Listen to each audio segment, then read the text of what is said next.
Today I will show you a biography, comedy, drama film from 2011, titled The Intouchables. One late night in Paris, Driss is driving his employer Philippe through the city. When waiting in traffic gets too boring, Driss breaks the speed limit and begins driving quite fast, dodging other cars and not caring about traffic signs. This causes the police to go after him, and Driss bets €100 that he can lose them. But after driving under a bridge, the cops catch up by ambushing them from both sides. Driss doesn't look too worried though, and this time, he bets €200 that he can get them an escort. The cops make him leave the car and he starts acting then, behaving offendedly and telling them Philippe can't move and he was taking him to the hospital. The officers find proof of this when they find the wheelchair in the truck and, when approaching Philippe, they see him convulsing, which is also an act. Seeing as it's an emergency, the cops forgive Driss for breaking the speed limit and offer themselves as escorts on his way to the hospital. To celebrate winning the bet, Driss plays September by Earth, Wind and Fire, and when they arrive at their destination, he shares a smoke with Philippe as soon as the cops are gone. Driss promises he'll handle it and drives them away just before the hospital staff could find them. This friendship began many months ago. Philippe and his assistant Mogul are holding interviews to find a new caretaker for him. But it isn't going too well, because all applicants have very standard or awkward answers to their interview questions.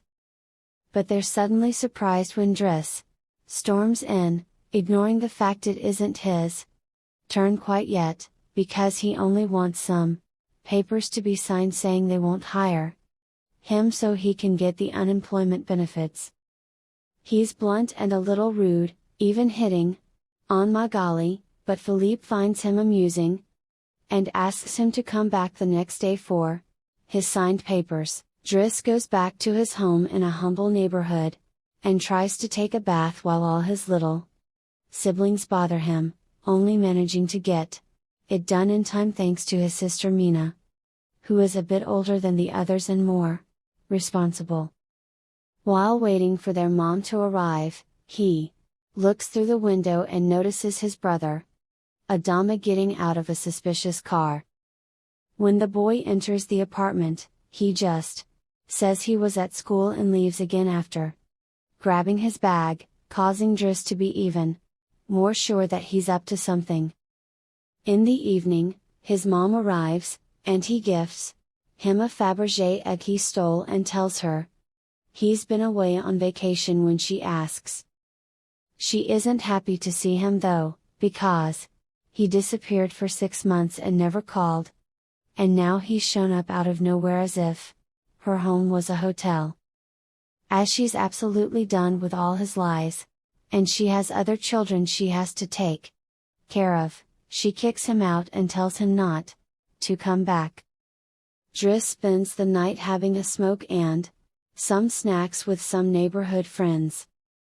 The next day, Driss goes back to Philippe's house for his papers, and he's received by the housekeeper, Yvonne, who shows him around the place and tells him about Philippe's daily routine. She also shows him the room he would get for himself with his very own bathroom. Driss can't help staring at the bathtub before he's dragged to see Philippe, who offers the signed sheet of paper but also a job opportunity. Driss accepts the 1-month trial, and Philippe tells him he bets he won't last 2 weeks. After bringing his things to his room, Driss is taught how to take care of Philippe. He must learn how to keep his legs stimulated, how to put him in the wheelchair, how to help him shower and change his clothes. Things get awkward when Driss discovers he must put on him some high stockings and even clean his butt after Philippe uses the bathroom. But no matter how much he complains and says he won't do those chores, he ends up accepting them as part of his job. Later in the evening, while he's enjoying a snack on the roof, he's interrupted by Philippe's daughter Elisa and her boyfriend Bastien, who are looking for a private place to make out, and he kicks them both out after refusing to share his beer. Driss quickly gets used to the daily routine with Philippe, even if at first he does make some mistakes he learns from, like handing the phone to Philippe instead of putting it on his ear or forgetting the baby monitor while having a bath. He also learns to organize his mail in different folders, most of the letters he opens for Philippe, but there's a series of private ones he isn't allowed to look at. When he finds a flyer promoting female escorts, he decides to start a file just for those, instead of throwing them in the trash as Philippe says. It's not all work in this new life though. Driss still makes sure to have a good time. He keeps trying to hit on Magali to no avail, and sometimes calls escorts to join him in bed. One morning, after Yvonne comes to his room to scold him for being late, she finds some dangerous weapons in his bag, but she doesn't comment on them yet. Driss' work today is to drive Philippe around, but he refuses to put him in the back of a van as if he was cargo, so instead, he takes him on one of the fancy cars that don't see much use. Philippe, who first thinks this isn't suitable, and says they should be pragmatic, is soon getting excited at the idea of a faster, less boring ride, although Yvonne still disapproves. When they try to leave the building, there's a neighbor parked at their entrance, ignoring the sign on the door that says it's forbidden. Driss wastes no time and goes after the guy, grabbing him by the front of his shirt and threatening him until he moves the car. Philippe is impressed by his actions, but Yvonne, once again, disapproves. The pair goes to a museum, where Philippe is planning to buy a piece of artwork that Driss considers not worth the money because it's just a red blotch on the canvas. Afterward, Philippe meets with a relative of his, who tells him everyone is worried about Driss since he can be violent. He's also discovered he has a criminal record, but Philippe doesn't care. He appreciates Driss because he doesn't pity him and doesn't mind joking around with him.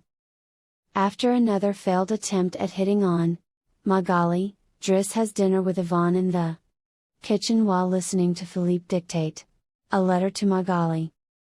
Claiming it's a private conversation, Yvonne turns off the baby monitor and proceeds to explain what's going on. Philippe is pen pals with a woman called Eleanor. Those are the letters he didn't let Driss open.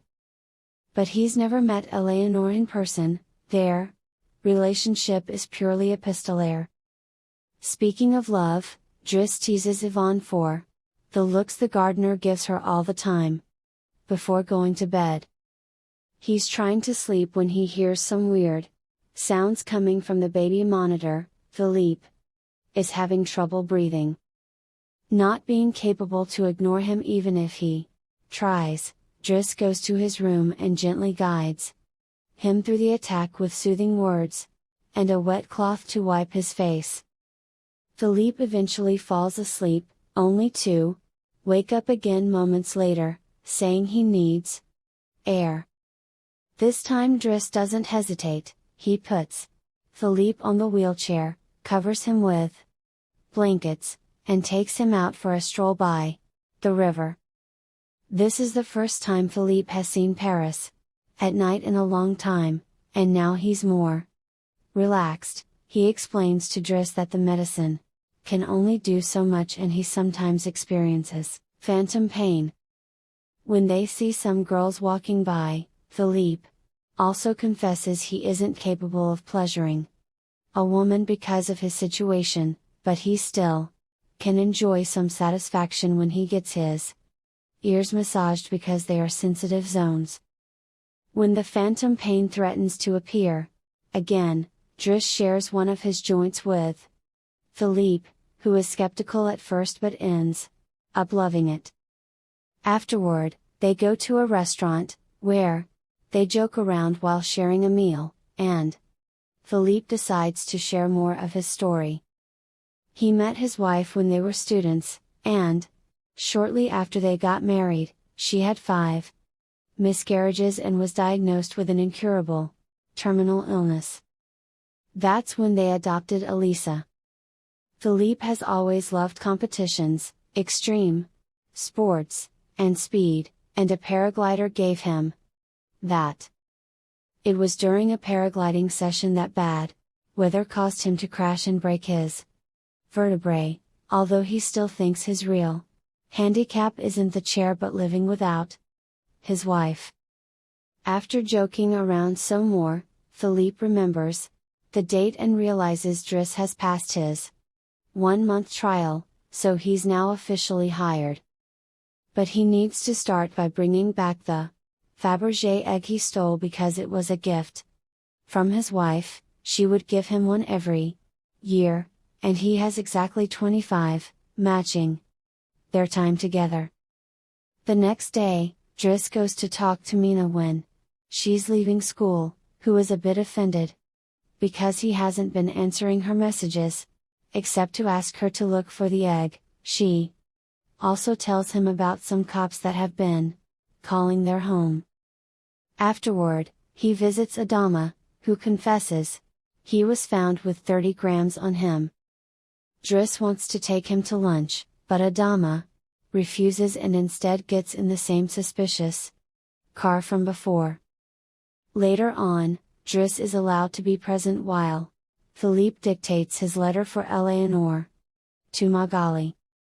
He thinks this purple prose is very boring, and that Philippe should be more direct. He's also baffled to hear that this has been going on for 6 months and they never exchanged pictures.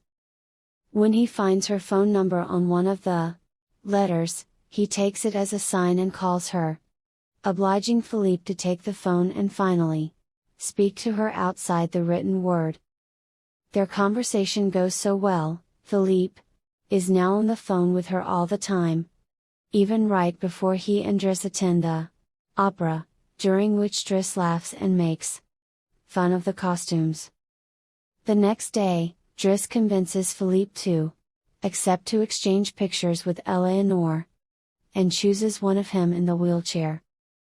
Afterward, while he's painting, Elisa bursts into his room to ask him for cigarettes and makes fun of him for trying to be artistic. Getting angry, he kicks her out before going to see Philippe, who is currently asking Yvonne to change the chosen picture for one of him, when he wasn't quadriplegic.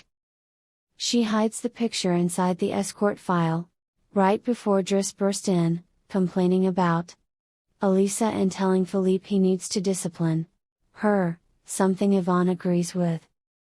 Philippe agrees to talk to her, but he's mostly surprised when Driss lets it slip that he's been painting. Days continue to pass, and the friendship between Philippe and Driss continues to grow. Driss takes him to play in the snow and brings him with him when he goes out for a run. Philippe gets him his first suit and scolds his daughter, while Driss listens to him through the baby monitor. When Driss finishes his first painting, he shows it to Magali, who slaps him when he tries to kiss her. Philippe, however, likes the painting and promises he'll try to sell it. The two of them have a great time with each other, enjoying things like getting a faster car, sharing joints, and even hiring escorts together. When Philippe's birthday comes, he isn't very excited about it. Every year, he pretends to be surprised that they're throwing a party and has to meet with all these relatives that only come to see him on the date to check he's still alive. Philippe says it'll all be rather boring. While he and the guests enjoy some live classical music, Driss searches for Elisa, who is crying in her room after having taken some of Yvonne's pills, which won't kill her as she expected. The reason why she's sad is that Bastien broke up with her and called her a tart, so she asks Driss to talk to the boy, which he accepts to do for a price. Meanwhile, Philippe is showing Driss painting to his relative and manages to convince him to buy it for 11,000 euros. Driss goes back to the dining room and chats with Yvonne, who tells him Magali is in a relationship with someone named Fred, but things are rather rocky at the moment, giving Driss hope. As the party begins to die down, Philippe makes Driss listen to some of the most important songs in classical music history, but he can only joke in response. After the band is done, he brings his iPod and plays Boogie Wonderland by Earth, Wind and Fire before he starts dancing right in the middle of the floor. He's an incredible dancer and even convinces the rest of the party to join him and dance with him, which Philippe enjoys watching.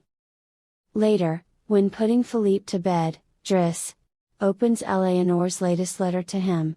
She sent her picture, showing she's rather pretty, and is telling him they should meet next week when she visits Paris.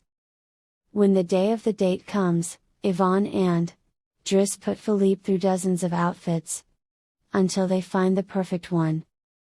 And since it's Yvonne the one that will take Philippe to the date, Driss uses his day off to visit Bastien and threatens him until the boy accepts to apologize to Eliza and to bring her croissants every day. He also asks him to fix his hair. Afterward, he visits his mother at work, but only to watch her from afar. At the restaurant, Yvonne and Philippe are waiting for Eleanor, who is very late. After waiting for an hour, Philippe gives up, calls Driss to ask him to take him away, and then leaves the restaurant without noticing Eleanor is arriving at the same time. That same night, Philippe takes Driss with him in his private plane and gives him the money he got for selling the picture, making him immeasurably happy. They make it to the countryside the next morning, and Philippe decides to go paragliding, dragging Driss with him as well. Driss doesn't want anything to do with it, but after initially freaking out, he ends up enjoying the experience. When they return home, Adama is there waiting for Driss and gets scolded when he sees the scars on his face. Adama will still not tell Driss what's happening in his life though, so Driss makes him wait in his room while he calls Mina to tell her not to worry and goes to put Philippe to bed. Philippe, however, isn't sleepy yet.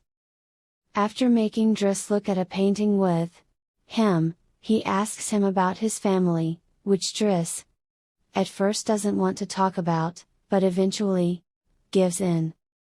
It turns out Adama technically isn't his brother, and his parents aren't actually his parents. They're his aunt and uncle. They fetched him from Senegal when he was 8 because they couldn't have kids, and his real name is Bakari Bassari, but because other kids had that name, they called him Idris, and that became Driss. One day, his aunt miraculously was able to conceive, and after his uncle died, there were other men and more kids as well. In the same way Driss had talked to him about Elisa, Philippe points out that Adama needs discipline, so he fires Driss so he can be there with his family because he can't spend his whole life taking care of an old man. The next morning, after Bastien has brought his daily croissant while wearing a better hairdo, Driss packs his bags and gets ready to go. Magali comes to say her goodbyes, and when Driss tries to hit on her one last time, Magali introduces him to his significant other Fred, which is short for Frederic. Turns out, Magali isn't interested in men, and Driss gives up on the spot.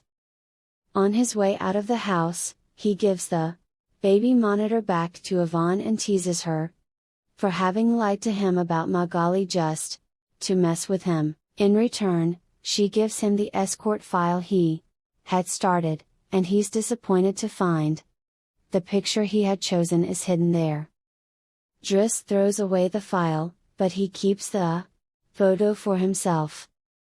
Once outside, he finds a car once again blocking the entrance, so he asks him to move away, even if he doesn't work there anymore.